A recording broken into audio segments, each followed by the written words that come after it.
Good morning. My timeline is Monday, May 3rd.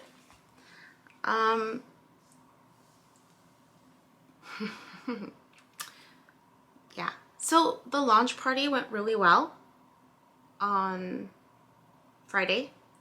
Like really well. From the impression that I got from his hand, really well. And just being there the whole day was amazing. Just to see and meet people, see people that I had already met at the markets, and then meet new people. A lot of Hannah's connections and friends. They're so nice. Everybody's just so nice. I love it. And fun. And it was just, it was a really neat experience. And so I'm grateful for that, for sure. And it was the hope that I needed. It really was the hope that I needed. I mentioned that last week. I was getting into that point of like, okay, this is it. Like, it's real, right? Like, this is the last month that I have finances for. Tangible. and you know, yeah. And so that event on Friday really instilled hope for me, that I'm gonna be okay. And then I listened to Chris from Metapon. That was reassuring. And just, you know, making sure I'm doing what I need to do, right? And staying balanced and allowing things to just be and flow, and taking advantage of opportunities and the learning. And yeah. In terms of posting, I'm posting, last week I only posted one video a week. I think I'm gonna try to do 2 a week. Time, you know, I'm trying to stay balanced where I'm not consuming myself with too much of one thing. And I feel like I'm just allowing things to just be. And so the postings, they were, so I'm posting the videos. I still post these videos, and I'm talking about posting 2 a day. And it's just funny because now I'm just like, oh, 2 a week. So it's funny for me. But anyway, so yeah, so Friday was just that inspired hope, right? That I'm gonna be okay. And then Saturday I went to pick up my mom from TJ, which was really nice to see family and kind of update them as to what was going on, and even letting my mom know, like, hey mom, like I'm down to my last month. And so just, you know, reassuring her, I'm like, I'll be okay. And that realization, right, that I had about my ex and this cycle and this pattern that I find myself in, and having to have faith and practice that faith, right? That trust that I'm be okay. And I don't need to fall back into old patterns at all. So that happened Saturday. Yesterday, the market was canceled. I think Hannah took a break, and we both took a break, and it was nice. And I really just stayed home. I actually, because I posted the video on when, I woke up from that dream, and it was like there was vibrations, and even when I woke up, like my room was lit up, and there was vibrations going on, like this booming. I remember that dream too. It was booming and shaking, and the vibration even when I woke up. So that's when I pulled myself up from that gravitational pull back to the bed, where I pulled myself up, faced the door, and I'm just like, get out. And the light just kind of went away, but I still felt the energy. And listening to myself talk about, oh, I need to look back at MJ's message on Psychic, and I hadn't done that, so I did that today. Because I mean, it helps me to stay accountable, right? I'm just like, okay, you know, I said I was gonna do it, I hadn't done it, so I made the time yesterday Sunday, that I had off. I was like, okay, I'm just gonna dive in, I'm gonna take notes, I'm gonna figure out if I have psychic abilities.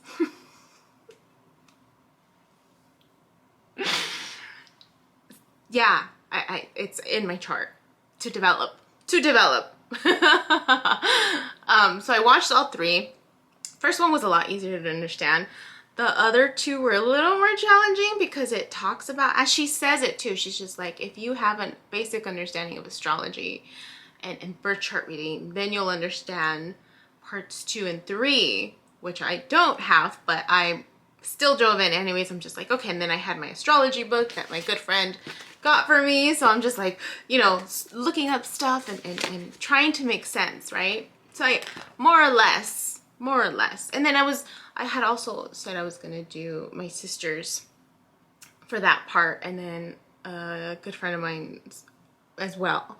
And so I was doing theirs and mine at the same time. So yeah, so my sun sign is in the 8th house. So the 8th house is technically one of the many psychic houses, but the 8th house specifically is the house of hidden stuff. And so it's also the house of mystical abilities such as mediumship, tarot. It's really about the stuff that really isn't seen on the surface. And I have actually a stellium in the 8th house, which means I have like a lot of my personal planets there, or 3 of the main planets there.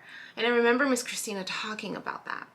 And it also happens to be in Gemini, which is communication, the sign of communication. The 8th house is also known as the house of death and transformation. So because my sun sign, right, Gemini, sun, is in the 8th house, your sun sign is supposed to be like how you shine. You shed light on something. And so in essence, I'm supposed to shed light on all the hidden stuff in this life. And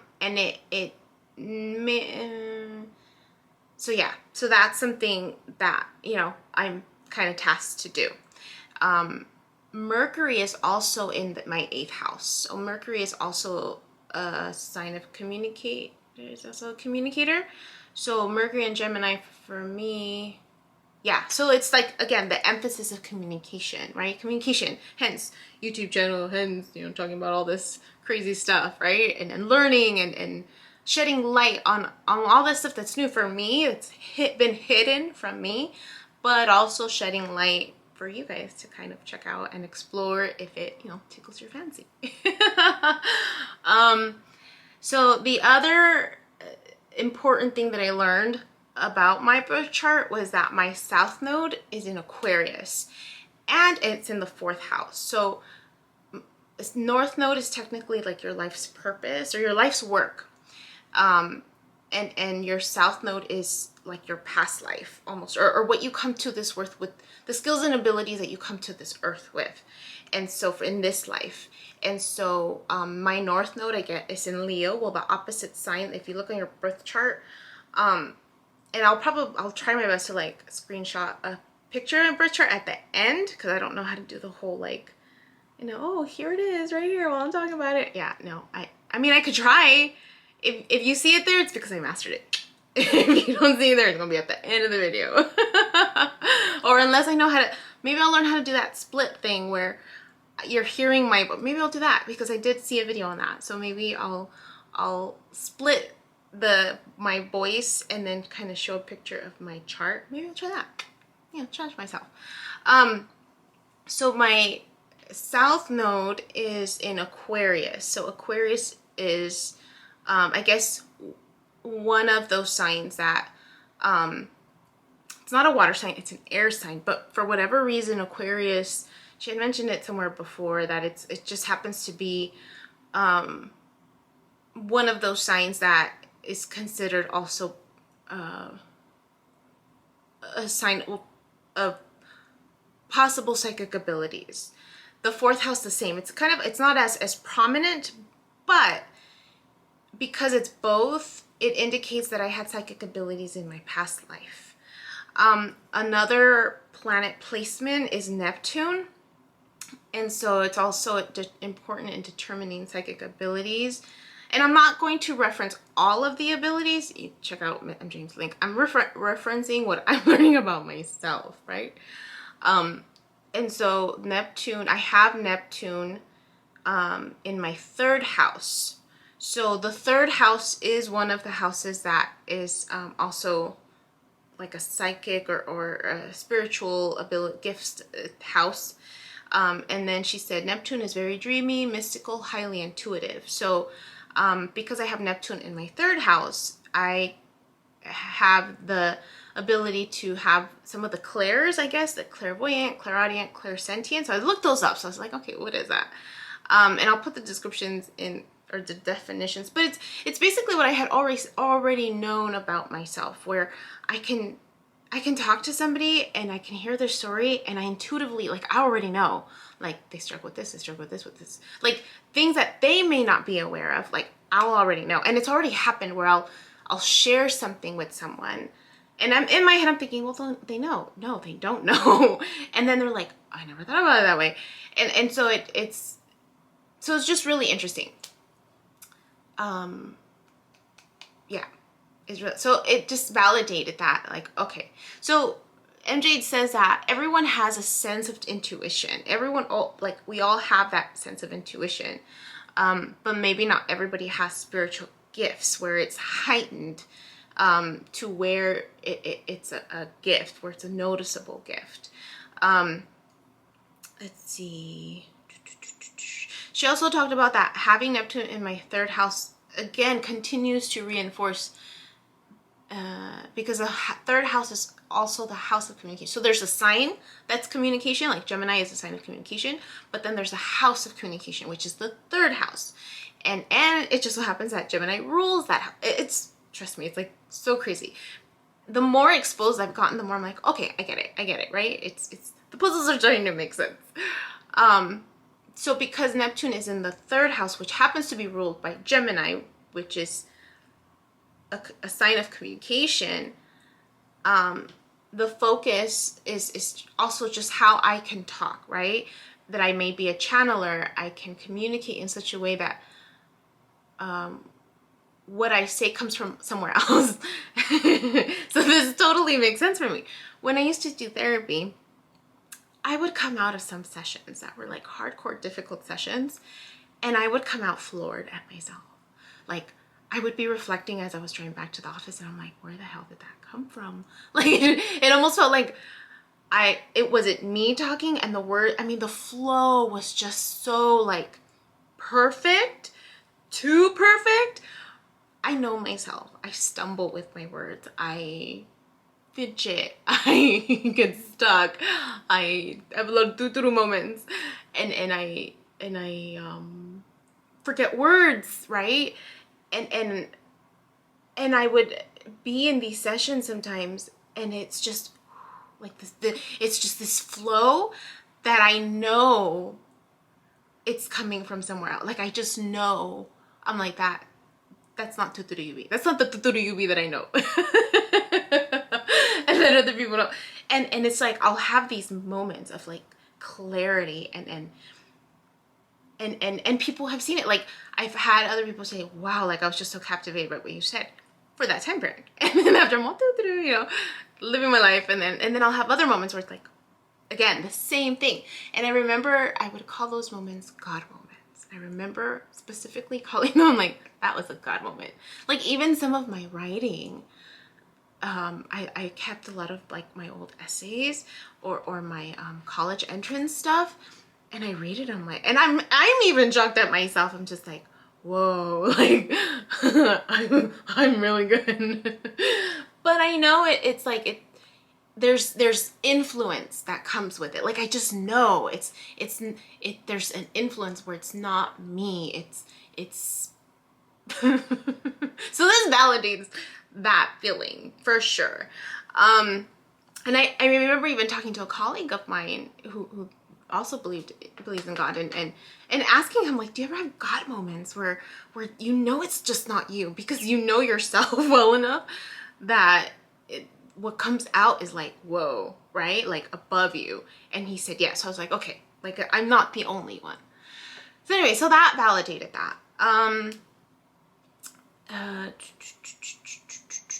Okay, I also have signs in my 12th house. So the 12th house is the connection to the divine, the pipeline to higher source. So I have Jupiter and Saturn in my 12th house, which are a few degrees away from each other, and they're in sync. Like that one I learned is an aspect. It's a whale aspect, so they flow nicely together.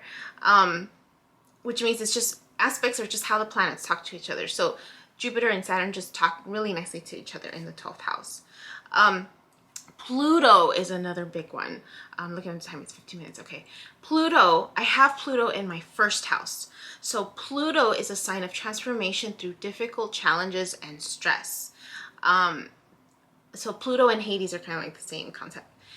So my first house is the house of appearance, right? Where I put my best foot forward at how I project myself to others and the world, my personality, my outlook, right? This is who I am. So Libra is in my first house. That's my ascendant sign. Because I have Pluto also in my first house, death and transformation, right? Through difficulties. In essence, right? What I translated was that this is who I am. So I am transformation through difficulties and through the death of the ego and self. So this means I have the potential to develop strong psychic abilities. My ascending sign of Libra is balance. So what I'm interpreting is how to be balanced by the death and transformation of my ego, right?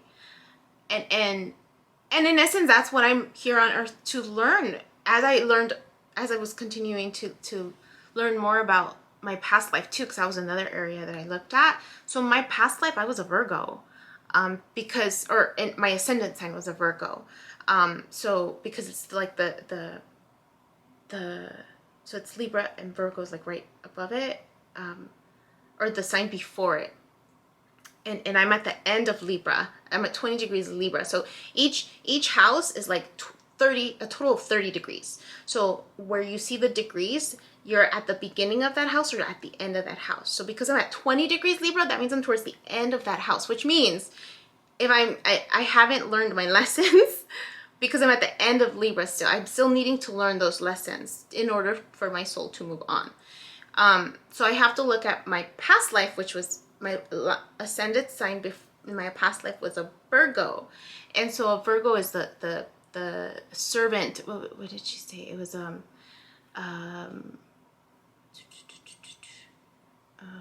what was in my past life? Virgo. So that's my default status, which totally makes sense growing up. Virgo, a sacred servant. So my ascendant sign before was a Virgo, so it means I was a sacred servant. I spent all of my time giving. And in this life, my job is to balance myself in terms of relationships, not to take crap from anybody in relationships. And so it's all about boundaries, right? Which is what I'm, in essence, learning.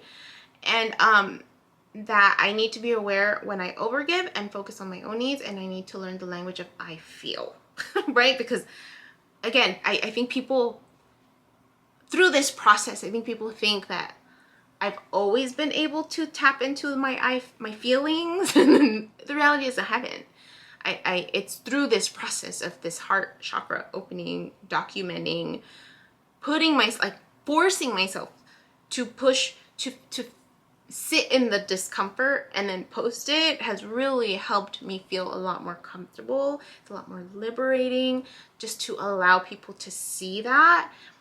Because now I don't fear it, right? So I'm feeling it, you're seeing it, and so it is a lot easier.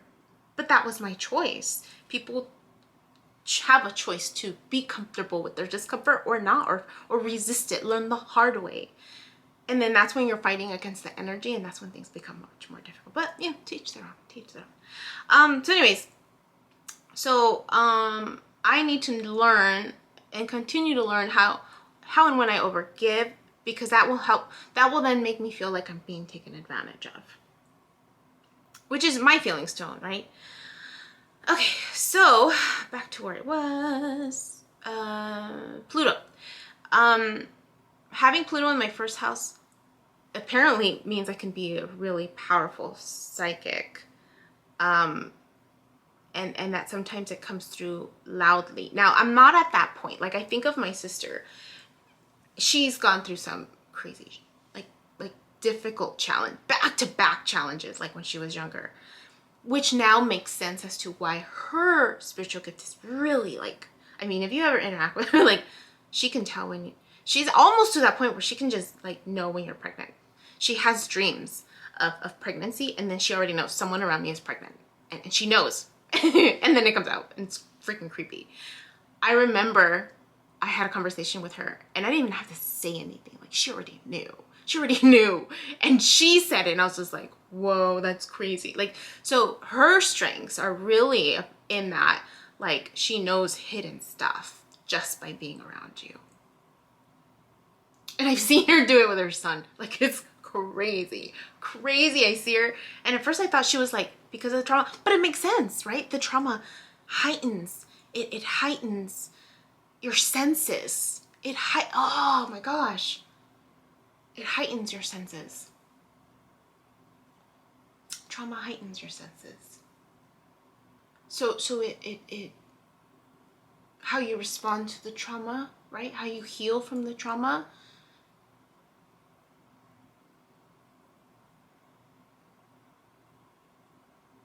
You have the potential to develop these gifts. I wonder if we did a birth chart on everyone who'd experienced trauma,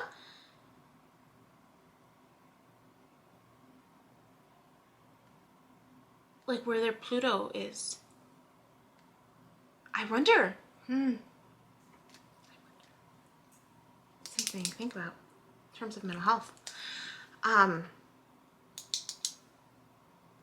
So with time is what I'm learning is that with time, more and more people, like just the evolution of mankind is going to move towards this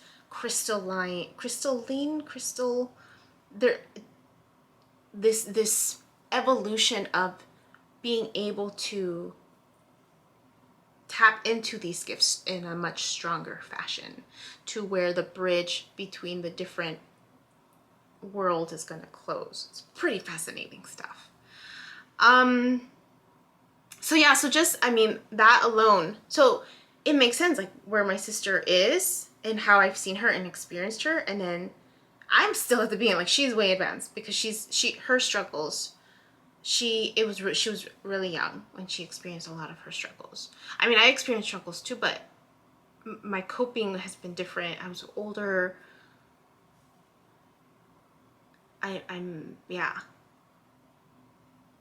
Yeah, that's crazy. And it's funny because, like, I go to her for stuff too. Like, sometimes I feel like she's the older sister. Like, she problem solves really well, and because of all the challenges she's gone through. It's interesting. But anyways, so that was the first video that I finally saw from the video that I posted today that I hadn't seen. So I finally saw it. And then I saw the second video that I'm hopefully will post at the end of this week. It continues to talk about that. So maybe I won't talk about the aspects because that was a little challenging for me to, I mean, I made notes, but it doesn't really make a lot of sense. And then the third one, in terms of the other one, I have a lot of stuff also that matches, but I don't know how to interpret it. Like, I made notes and I'm like, okay, yeah, I have that, but I don't know what that means. So for me, the Jupiter placement is also really important. And I learned that Jupiter is in my 12th house, right? And is also within Libra. So it's in Libra, but it's the 12th house kind of covers both. And Jupiter, for me, because it's in the 3rd house, my intuition, she didn't really talk about the 12th house, but I know the 12th house is the house of the divine, so she kind of missed that part.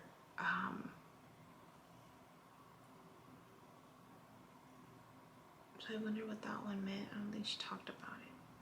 But on a different note, I am going to, I agreed to do I think I mentioned it, that I had reached out to a Russian intuitive about doing Akashic records, and I responded back to her yesterday, and I think I'm gonna gift myself that for my birthday. My 40th birthday is to get my Akashic records read. If she has access to it, I guess she has to have asked like permission for that. But yeah, so that's this month because it's May, my birthday month. She did say that there's a group of us that have Neptune in Sagittarius, which was another. So Neptune is a planet that affects us generationally, and it goes really slowly. And this is where groups of people may be impacted by this. And having Neptune in a particular sign can also reference being psychic. And she talked about different time frames, which totally made sense. Like, you know, when you have like the 60s and 70s, right? So apparently a lot of people there were born, had Neptune in Scorpio, and I think that was like the baby boomers that were born. And so so that's why there's a lot of that whole psychedelic like hippie phase, right? Because the large group of those individuals had psychic abilities, and the flavor of that generation was very much interested in that world, according to MJ, which makes sense. So there's a difference between being psychic and then being prophetic. So psychic it can be like where you are in the present moment or in the past. So if you have Neptune in Scorpio, that is your Neptune planet in Scorpio, then that is where your abilities kind of range in, where your psychic abilities is more of the present moment or in the past. But then you have a different type of prophetic ability, and that is about seeing the future. And this is where I fall in, because my Neptune is in Sagittarius. And so she said that it's more of the gift of prophecy, something about like the future. So this whole foreseer thing is true. Yeah. So those born in 1970 to 1985 who most likely will have Neptune in Sagittarius. So this is where we develop all of the clairs, clairvoyance, blah blah blah, sentience, whatever it is, and about being prophetic. So there's a group of us that, you know, all of us in that time period have this ability to develop this skill. She also made an interesting point that I was just like, oh, if you have your Neptune in Virgo, that means you're able to heal psychically, like have really true psychic healing abilities just with your mind, which is crazy. I mean, crazy, cool, crazy, right? Then she even went on, like 1985 to 2000, if you have Neptune in Capricorn, people born with psychic abilities. So these are the people who are born with psychic abilities to implement things at a practical level. So these are great problem solvers. Oh, I didn't check this part of my sister's chart. I wonder if this is probably her. She's born 1980. She was born 1985. Yeah. And she's a great problem solver. They just know the answer to practical problems. They're advanced souls, which could be why sometimes I feel like she's older than me. Wow. Then there's people who were born in 2000, 2015, and then she goes up to even 2020. So this is where she's 2015 to 2030 is where she starts talking about the crystal children, which I thought was like really fascinating stuff. But anyways, then there's like other stuff, but it's 30 minutes, so I'll stop there. But I was just excited that I finally learned this on my own, and that it's in my chart, so it means I'm not crazy. That all of these experiences, right, is me slowly tapping into that or allowing things to happen. So I'm now trying to kind of figure out, okay, well, what do I do next, right? Is it me having to continue to learn these lessons before I move on to the next phase of this spiritual gift. So that's where I'm hoping the Akashic records might be helpful for me, just to know like what blocks I have, and because it was either that or the past life regression. But when I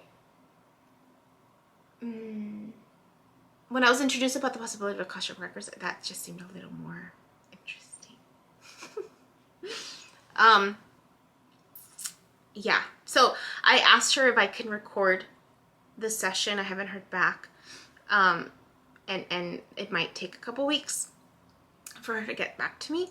So I'm excited about that for sure. I know I was going to do Miss Christina, but you know, I really had to look at my finances, and even though I really technically can't afford this, it's my birthday, and I did reach out to my family. I'm like, hey, if you're planning on buying me something, how about you contribute to this fund?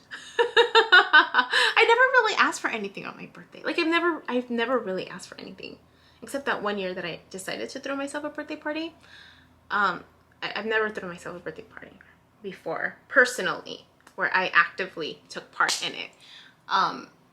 And so that was the first time I ever did that. And now that I'm 40, right, I know, like, my sister's really big on doing stuff like that and making us feel really special. So I told her, I was just like, hey, FYI, this is what I want for my birthday. And she was kind of bummed out. She wanted to take me paragliding, and as fun as that sounds, and then I want to try it, I really feel this is what I really want. This is really what I really want to learn a little bit more about Akashic records, and kind of see what else I need to do. Yeah, so stay tuned to see how that goes. But yeah, I need to work out and then get ready for work, and I'll see you guys later. Right, take care. One more thing. I forgot to talk about the waves. So today I meditated yesterday and I didn't get anything, but today I did. It was really nice. It was the light at the top, and it was just like booming like it used to, and then there was movement, not so much clear waves, but it was just movement, and it was just like it was there was the shadows just kind of like would come up and embrace the light around, and it wouldn't go all the way up, but it was just like it would circle it. It would kind of like circle it, and then it was also from the heart, like the top part. It started off at the top, and then the light was at top center almost, and then the shadows would just kind of like embrace it around, like the shadow part around, and it yeah, like it would rise and then kind of like kind of cup it, but it was that and nothing else, and it just felt nice to see the movement again. I think that was it. Like, just there's just a level of comfort with it. Like, yeah, nothing extravagant, nothing different, and I stayed in that for a little bit and that felt good. So I feel like I'm on the right track. Yeah, right? Things will blow up in my face if it's not. So far so good. But yeah, so that's where I'm at with that. So I just want to share that real quick. My name is Yubi, and in case you haven't figured it out, this footage is capturing my experience as I learn to navigate my personal spiritual awakening. I am learning that this experience is unique to each one of us, in whatever way we believe we are embracing living our truth. This just happens to be my journey. And despite me having a graduate degree and a license in clinical social work, this by no means is intended to replace any type of mental health advice. This is just me on a personal level, documenting my experience, shedding light on the truth that I am learning and discovering for myself, and really inviting you along for the ride. If by some magical chance you find this content to be helpful in any way, shape, or form, please click the like button, share the message, subscribe to my YouTube channel. I have an Instagram account, a personal one, and one specifically for this channel that you're more than welcome to check out. I'm an open book. I have also created t-shirt designs. I'm wearing my favorite one right now, which is the North Node design, but I have that and other things that you can look at inspired by this process and journey, and I have the link in the description box as well as in the about section of my YouTube channel. So you're more than welcome to check those items out. Any type of support is great. Again, if you find this content really helpful or meaningful, sometimes when we take that step and be vulnerable, with showing what's inside our hearts and what's really our truth, we realize that we're much more connected than what we thought we were. And so I hope that as I'm living this experience and that you find some type of truth for yourself, or find some type of ability to heal in some way just by relating, just by knowing that you're not alone. That really has been my goal with this process, not just being able to connect with others, but really for my own healing. It's definitely been a therapeutic experience and a very creative one for myself. So I thank you, and I wish you all the best, and we'll see what else comes next for me.